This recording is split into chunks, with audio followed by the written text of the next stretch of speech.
The family locked their doors, but the creatures kept coming. Bullet shells littered the Kentucky farmhouse floor, gunshots echoed through the night. But when the smoke cleared, there were no bodies. This isn't just a story, it was front-page news.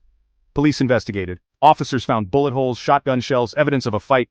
Witnesses never wavered. Even the U.S. Air Force took interest, logging the case in Project Blue Book. Something happened here. Something law enforcement couldn't explain. The Sutton farmhouse sat deep in rural Kentucky.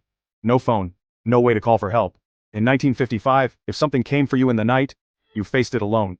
Billy Ray Taylor stepped outside, heading for the well. The summer evening was warm, the sky fading into darkness. Billy Ray described a silent, glowing object streaking across the sky, shaped like an egg-shaped washtub, all lit up like fire, trailing an exhaust of every color of the rainbow. Then, it slowed. Taylor said the object lowered itself gently, disappearing into a gully in the forest. He ran inside, telling the others what he'd seen, but they laughed, dismissing it as nothing. Then, 45 minutes later, the dog started barking. Billy Ray Taylor and Lucky Sutton stepped outside, scanning the darkened yard. Then, the dog suddenly bolted, yelping, tail tucked, disappearing under the porch. Something was out there. Moments later, they saw them. A shape emerged from the tree line. No neck. Large, glowing yellow eyes, so hypnotic that some witnesses barely noticed the rest of its body. Its arms hung nearly to the ground, tipped with long, clawed fingers. Long, floppy ears, though some later said they weren't sure.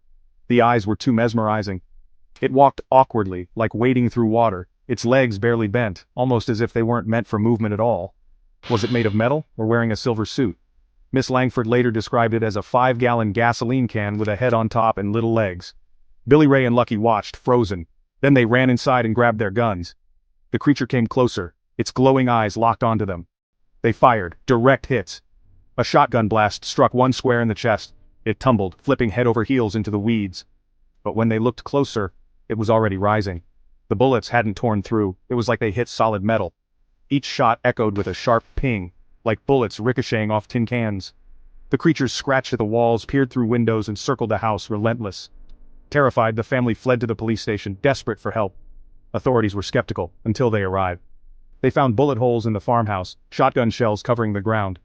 And then, something even stranger, glowing residue on the ground where the creatures had stood. This wasn't just a story. Police reports confirmed something unexplainable happened that night.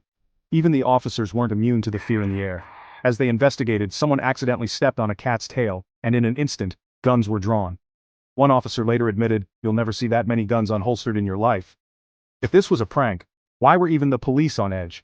The family was so traumatized they refused to sleep inside for months. The Kelly-Hopkinsville Encounter is believed to have been a significant source of inspiration for Steven Spielberg's film, Close Encounters of the Third Kind.